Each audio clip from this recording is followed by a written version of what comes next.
I never thought a simple bet with my mom would change my life so drastically. My name is Ryan, and I've always been a pretty average guy, nothing flashy, nothing particularly rebellious. I had my routine: work, gym, video games, and the occasional night out with friends. But my mom, ever the eccentric and unpredictable force in my life, had other plans. It all started one rainy Saturday afternoon. I was sitting on the couch, scrolling aimlessly through my phone, when she burst into the living room, wearing her usual mischievous grin. "Ryan," she said, "I have a challenge for you. If you can't complete it, you'll have to follow my rules, for a whole week."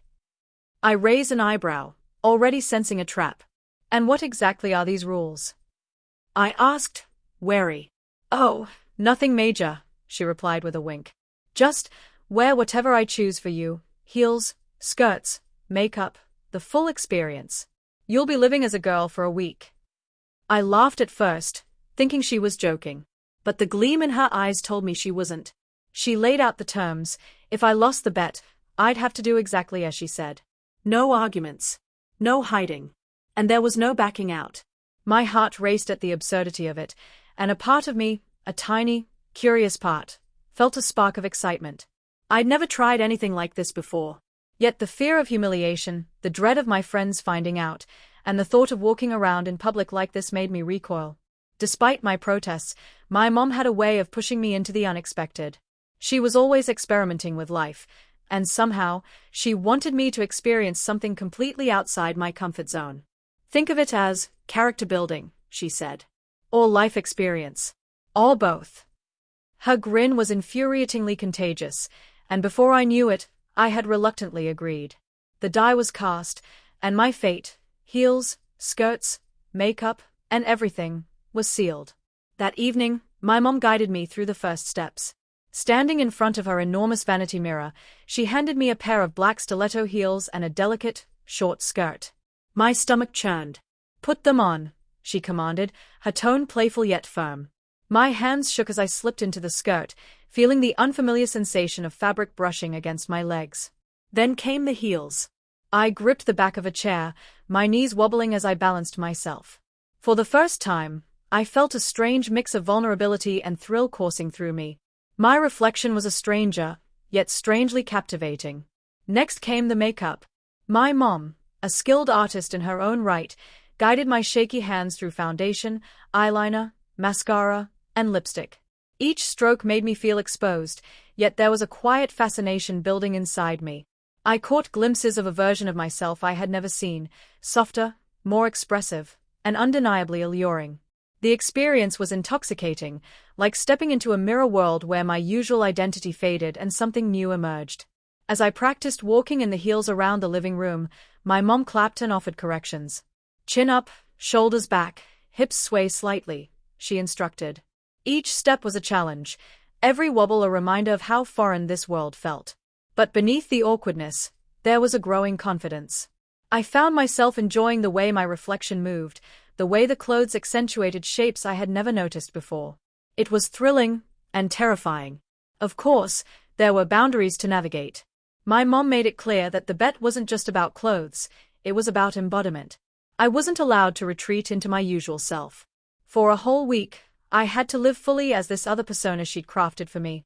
That meant adjusting my voice, my gestures, my posture, everything. The challenge was immense, and the stakes were high. If I failed, the consequences would extend beyond embarrassment. My mom, ever creative, had ways of enforcing compliance that left no room for loopholes. Adding to the tension was Isabella, my girlfriend, who was blissfully unaware of the bet, or so I thought. Her presence in my life complicated everything. Would she find out? How would she react if she saw me, even just for a moment, in this radically different form? The fear of her judgment gnawed at me, yet secretly, there was a flicker of curiosity. Would she be intrigued, shocked, or repelled? The uncertainty was electric. The house felt different that first evening. Every corner seemed charged with anticipation. Shadows cast by the dim lighting danced across the walls as I practiced my new walk, practiced my new posture, and practiced the smile that felt both foreign and natural. My mom watched, satisfied, occasionally offering advice or corrections. Each time she spoke, my anxiety and excitement surged in equal measure. I realized that this wasn't just about wearing a skirt or heels, it was about surrendering control, exploring vulnerability, and embracing an entirely new identity, if only temporarily. By bedtime, I was exhausted but exhilarated. My legs ached from the unfamiliar stance, my feet throbbed from the heels, and my mind was a whirlwind of emotions. Yet, as I looked in the mirror one last time before bed, I caught a glimpse of something unexpected, a spark of enjoyment, a flicker of anticipation for what the next day would bring. Despite every fear, every protest, and every shiver of embarrassment, a part of me wanted to see how far this transformation could go. And so, my week began, a week of skirts, heels, and makeup, a week of living as a version of myself I had never known. A week that would challenge every notion of identity, courage, and self-expression I had ever held. And as I drifted to sleep that night, the image of myself, balanced precariously on heels, skirt flowing, makeup perfect, haunted and thrilled me in equal measure. I was about to step into a world where fear and fascination intertwined, where every glance, every step, and every whisper would test my limits and redefine what I thought I knew about myself. Little did I know, this week would push me to confront not only my own identity but also the perceptions of everyone around me, including Isabella, my friends, and the mom who had orchestrated it all. And in that tension, between fear and thrill, humiliation and delight, the true story was just beginning. The following morning, I woke up with a mixture of dread and anticipation. My mom had already prepared the first outfit for the day, a short, pleated skirt in soft pastel pink, paired with a silky blouse that hugged my shoulders in a way I wasn't used to. The heels, white, delicate, and painfully high, rested neatly by the bed. My heart raced as I approached them, the reality of the bet sinking in. This wasn't just a one-time experiment. This was a week-long immersion into a world I'd never imagined living in. I took a deep breath and began dressing. Each step felt surreal, the skirt sliding over my legs, the blouse tightening around my torso, and the heels making my stance unfamiliar, unsteady. My reflection in the mirror was startling. The makeup from yesterday had been washed off, but my mom's lessons had stayed. I carefully applied foundation, blush, eyeliner, and mascara, following the precise movements she had taught me. The lipstick was last, a bold coral shade that transformed my expression entirely. I barely recognized myself. As I stared at my reflection, I felt a strange mixture of excitement and anxiety. The person in the mirror wasn't just a cross-dressed version of me, it was someone new, delicate yet assertive, vulnerable yet strangely confident. The juxtaposition of my own features and the feminine attire created a dissonance in my mind. Could I truly embody this persona for a whole week without cracking under pressure? Could I walk, speak, and behave naturally enough that others wouldn't suspect? The first test came sooner than I expected. My mom had arranged for me to attend a small social gathering with a few neighbors and friends of the family, just a casual brunch, but the stakes felt enormous. As we drove there, my mom kept glancing at me through the rearview mirror, her smile a mix of mischief and approval. "Relax," she said. "Just be yourself, as her." I clenched the edge of my seat, feeling every muscle in my body tense. I wasn't just walking into a room full of people, I was stepping into an entirely new identity in front of strangers. Upon entering the house, my anxiety skyrocketed. Conversations flowed around me, laughter echoed, and I felt the heat of attention prickling my skin. My mom introduced me as her niece, a cousin visiting from out of town. I swallowed hard and nodded, trying to modulate my voice to a higher pitch. Every word felt forced, every gesture exaggerated. My hands trembled slightly as I sipped my tea, careful not to spill, careful not to draw attention to my unpracticed movements. Despite the tension, there were moments of unexpected thrill.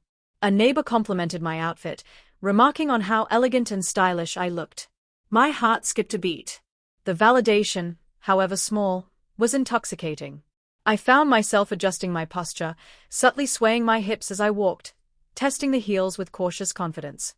Each tiny victory bolstered my courage, though the fear of discovery lurked in every corner. I couldn't shake the thought. What if Isabella found out? What if someone recognized me? The adrenaline mixed with a strange pleasure. Was this what it felt like to truly inhabit another persona? Back at home, my mom decided to up the stakes. She handed me another outfit, a tighter, body-hugging dress with matching heels. "Tonight, we practice elegance and poise," she said. "You need to feel comfortable in your own skin, or rather, in her skin." The process was painstaking. I struggled with the unfamiliar balance, the sensation of the fabric against my legs, and the weight of the heels pressing into my arches. But with each attempt, I began to internalize her corrections: chin up, shoulders back, movements fluid. The mirror reflected gradual transformation, not just in appearance, but in confidence. A part of me reveled in the change, the thrill of mastery over this delicate, provocative version of myself. Yet, along with the excitement came deep internal conflict. I felt embarrassed, exposed, and strangely vulnerable. The skirt, the heels, the makeup, they were more than clothing. They were symbols of submission to this bet, to my mom's authority, and to a new persona I wasn't entirely ready to claim. At times, I caught myself doubting whether I wanted to continue. The pressure was immense. Every step I took in heels, every tilt of my head in makeup, felt like walking on a knife's edge. Would I ever return to my usual life? Or was this experiment revealing desires and capabilities I had never acknowledged? Isabella called that evening. My stomach tightened at the thought of her voice. I had not told her about the bet, and I wasn't sure if I should. When she asked what I was doing, I lied, saying I had errands to run. My pulse quickened. Even in isolation, her presence loomed in my mind, a constant reminder of judgment, love, and the precarious balance between secret thrill and personal shame. The dichotomy of excitement and fear became more pronounced. I was exhilarated by the transformation but terrified of exposure, caught between two worlds I was struggling to reconcile. The next day brought further challenges. My mom introduced me to the concept of accessorizing: handbags, jewelry, and subtle scents. I fumbled at first, unsure how to carry myself while maintaining composure. Each accessory was a test, another layer of vulnerability. But slowly, I began to notice changes in myself. The way I moved, the way I held my hands, the subtle sway of my hips, it all began to feel natural. The persona I had dreaded inhabiting was becoming more familiar, more alluring, more integrated into my daily experience. By midweek, I could navigate the heels with moderate grace. I could apply makeup with less hesitation. I could smile, gesture, and converse without constantly feeling like a fraud. Yet, the internal struggle never fully disappeared. Every compliment from neighbors, every approving glance from my mom, was accompanied by a gnawing fear. What if I was overstepping? What if I was betraying my own identity? What if Isabella discovered the secret before I was ready? The stakes of my transformation were not only social but deeply personal. I was learning to inhabit vulnerability as a form of empowerment. Then came the first close call. My mom had invited a friend over, a woman named Clarissa, confident, observant, and charming. I barely recognized myself as I greeted her at the door. Clarissa's sharp eyes took in every detail, every expression. She commented on my outfit with casual elegance, noting how effortlessly stylish I appeared. My pulse raced. Each word, each glance, threatened to expose the tension beneath my practiced smile. I realized that sustaining this persona was more than just physical transformation. It demanded emotional agility, the ability to navigate a world that would constantly test the limits of my disguise. Throughout the week, every day brought incremental growth, suspense, and self-discovery. The clothing, the makeup, the heels, they became tools of self-exploration. Each new outfit, each mirror session, each interaction with others was a chapter in the story of a self I had never fully encountered. And while I wrestled with fear, shame, and anticipation, I also discovered moments of delight, empowerment, and unexpected joy. The lines between my original identity and this temporary persona blurred, revealing the complexity of self-expression, identity, and the thrill of secret transformation. By the end of the build-up, I was no longer just Ryan. I was Ryan in heels, Ryan in skirts, a version of myself simultaneously terrifying and exhilarating. The suspense of each encounter, the thrill of mastering balance, posture, and poise, and the uncertainty of whether Isabella or anyone else would discover the secret created an intricate web of tension and excitement. Every step forward was a victory, every misstep a reminder of vulnerability. And the deeper I immersed myself, the more I realized that this week-long bet was reshaping not only how I looked but how I perceived myself and the boundaries of my identity. By the fourth day, I had grown more confident in my feminine persona, yet the tension never fully dissipated. Each morning, as I laced up my heels and smoothed my skirts, I felt a subtle thrill, the knowledge that I was walking a fine line between exposure and mastery. My mom, ever the observer, kept a close eye on me, offering corrections, praise, and occasional teasing. Her eyes seemed to see through the layers of clothes, makeup, and accessories straight into my insecurities. I both loved and dreaded her scrutiny. That evening, she announced a special challenge. I was to attend a dinner party in the neighborhood, a more formal setting than the casual brunch I'd faced earlier. "Think of it as a test," she said, her smile almost wicked. "You have to embody her completely. No mistakes." My heart pounded. This was no ordinary outing. This was an escalation that would test not just my poise and elegance but my emotional control. I dressed meticulously, selecting a satin dress that hugged my curves, nude heels that elongated my legs, and jewelry that added sophistication without drawing undue attention. Makeup was flawless, or so I hoped. As I stared at my reflection, I felt a surge of conflicting emotions: pride in my growing abilities, shame over the submission this bet required, and exhilaration at the thrill of becoming someone else entirely. The reflection staring back at me was almost unrecognizable, yet undeniably me. Arriving at the dinner party, I realized that this event was far more crowded and observant than I had anticipated. People whispered compliments, asked questions about my background, and commented on my elegance. Every word felt like a test, every glance a probe. I carefully modulated my voice, balanced in my heels, and moved with deliberate grace. But the closer I got to appearing natural, the more acutely aware I became of the constant threat of discovery. One wrong move, one slip of posture, and the facade could crumble. Halfway through the evening, an unexpected visitor arrived. Clarissa, the woman I had met earlier. She approached with an air of familiarity that unsettled me. "You've really embraced this persona," she said, her eyes twinkling with curiosity. "It suits you." My pulse quickened. Was she merely observant, or did she suspect the truth? Every compliment now carried a weight of risk, a tension between affirmation and exposure. I struggled to maintain composure, balancing excitement with anxiety. As the night progressed, a minor accident escalated the tension. A waiter accidentally bumped into me, causing my heel to slip on the polished floor. I stumbled, catching myself just in time, but my heart raced with panic. The room seemed to hold its collective breath. My mother's eyes, from across the room, were sharp and appraising, silently noting my recovery. I forced a laugh, adjusted my posture, and continued, aware that every movement was under scrutiny. This small incident amplified the stakes. The physical vulnerability of heels combined with the emotional vulnerability of my secret made every action fraught. Later, I found myself alone on the balcony, catching my reflection in the glass doors. The image staring back was a perfect blend of my original self and this new feminine persona. A dress clung to curves I barely recognized, makeup enhanced features I had never accentuated before, and heels gave me a posture I had never mastered. The reflection symbolized not just transformation but duality, a constant reminder of the tension between desire, shame, and identity. I felt exhilarated and terrified simultaneously, fully aware that the experiment had reshaped me more profoundly than I had anticipated. The climax reached its peak when Isabella unexpectedly called. My stomach dropped. I had not told her about the bet, and she wasn't supposed to know. Panic surged as I fumbled with my phone, voice trembling as I greeted her. Her casual questions about my day felt like probes into my secret world. I struggled to maintain the correct tone, to keep my speech light and unaffected, to avoid any hint of my recent experiences. Each word was a careful calculation, each pause a risk. The internal battle between excitement and fear intensified, making every moment feel like walking a tightrope without a safety net. The symbolic moment of the evening came when my dress snagged slightly on the railing, pulling a small seam.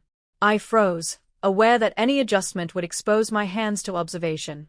With a deep breath, I discreetly smoothed the fabric, the action underscoring my mastery of both the physical and emotional demands of this new identity. Every movement, every gesture, had become a test of control, poise, and secrecy. The reflection of my dual selves, my original male self and this feminine persona, hovered in my mind, each vying for dominance, each amplifying the suspense. By the end of the dinner party, I was both exhausted and exhilarated. The thrill of mastery, combined with the constant fear of discovery, had pushed me to my limits. My mom's satisfaction was palpable, a mix of pride and amusement. Yet, the tension remained unresolved. Isabella's call had reminded me that my secret was precarious, that exposure was always just a moment away. The thrill, the fear, and the empowerment had intertwined, creating a complex emotional tapestry that left me both elated and anxious. Returning home, I reflected on the week's events. Each challenge, each interaction, had pushed me further into unfamiliar territory, testing my ability to balance desire, fear, and identity. The heels had become symbols of vulnerability and power, the skirts symbols of transformation and experimentation, and my mother's guidance both a challenge and a source of support. I realized that the bet was no longer just about clothing or posture, it was about discovering resilience, self-expression, and a deeper understanding of my own identity. That night, I returned home with my mind spinning from the day's trials. The house was quiet, almost eerily so. My mom had gone to bed early, leaving me alone with the lingering adrenaline of the dinner party, the stinging excitement of each whispered compliment, and the constant awareness of the secret I carried. Standing in front of the mirror, I examined myself once more. The heels made my legs feel impossibly long, the skirts hugged curves I was only beginning to understand, and my makeup gave me a poise and confidence I hadn't known I could embody. Yet, beneath the thrill, a knot of anxiety twisted in my stomach. The phone buzzed. I froze. It was Isabella. My heart skipped a beat. She never called this late. With trembling fingers, I answered, trying to keep my voice steady. Hey, what's up?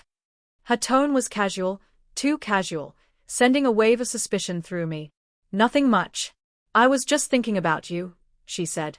There was a pause, a tension in her voice that made me uneasy. You seem different lately. I can't quite put my finger on it. Are you hiding something from me? Panic surged. Every compliment from earlier, every glance, every secret maneuver of the past week now felt like it was under threat. I stammered, searching for a neutral response. No. I'm just, busy. My words sounded hollow even to my own ears. She laughed softly. Busy? Huh? All right, but I'll be coming over tomorrow. I want to see you. She hung up, leaving me with my racing thoughts. The reality hit me like a punch. Isabella was coming. Soon. And she would see me exactly as I had been transformed. Heels, skirts, makeup, the whole persona. The thrill and fear collided violently. I moved to my closet, frantically considering options. Should I try to hide everything, revert to my old clothes, or face her as this new self? My hands shook as I weighed each choice. The thought of changing back seemed almost impossible now. After a week, the persona I had created felt like a part of me, yet the risk of exposure clawed at my nerves. Footsteps echoed outside my room. My mom? I froze. The doorknob rattled slightly. You still up? She called, her voice casual but knowing. I realized she had orchestrated more than just the bet. She was testing my control, my composure, my ability to handle suspense. My pulse raced as I whispered, yes, just checking something. The door creaked open slightly, revealing her silhouette. Don't worry, she said softly, a mischievous glint in her eyes. You've done well so far. But tomorrow, let's see how you handle her. She gestured subtly, referencing Isabella. My stomach knotted. Alone again, I paced, every heartbeat echoing like a drum. The heels clicked against the hardwood floor, a constant reminder of the persona I now inhabited and the precarious position I was in. I caught my reflection in the mirror once more. The eyes staring back were both familiar and strange, a perfect blend of who I was and who I had become. Every detail, the shimmer of lipstick, the sway of the skirt, the arch of the heels, felt magnified in importance. This reflection symbolized both power and peril, a tangible representation of the dual life I was leading. Sleep eluded me. I replayed every moment of the week, the careful steps I had taken, the near misses, the compliments, the scrutiny, the accidents, the subtle glances from my mother. Tomorrow promised the ultimate test. Isabella would be the judge, the witness, and possibly the catalyst for everything unraveling. I sank onto my bed, clutching the pillows as anxiety and excitement warred within me. My thoughts spiraled. Would she accept this version of me? Would she laugh, tease, or judge? Could I maintain the confidence I had painstakingly built? And what if the bet didn't end with just a week? What if this experiment had changed me more permanently than I ever anticipated? As I drifted toward an uneasy sleep, the sound of my phone buzzing again jolted me upright. A message. From Isabella. Can't wait to see you tomorrow. I have a surprise for you, smirking face. My heart pounded so fiercely it was nearly audible. A surprise? The message was innocent on the surface, yet it carried a weight of uncertainty, a tension that tightened around my chest. I didn't know if it was a threat, a test, or something else entirely. I stared at the screen, frozen, my mind racing with possibilities, my body tense in anticipation. The mirror reflected my image one last time before I turned away, the reflection split between who I was and who I had become. The heels, the skirts, the makeup, they were no longer just clothing. They were symbols of a challenge, a transformation, and a secret that had grown beyond my control. Tomorrow would bring revelation, judgment, or perhaps something entirely unexpected. The night stretched endlessly, and I realized with a shiver that nothing would ever feel normal again. Every step, every movement, every word I would speak tomorrow could tip the balance between thrill and disaster. And then, as the room fell silent once more, I whispered to myself, barely audible, "Am I ready for her to see me, really see me?" The question hung in the air, unanswered, leaving the audience suspended in suspense, eager to discover whether the experiment would end in triumph, humiliation, or something far more complicated.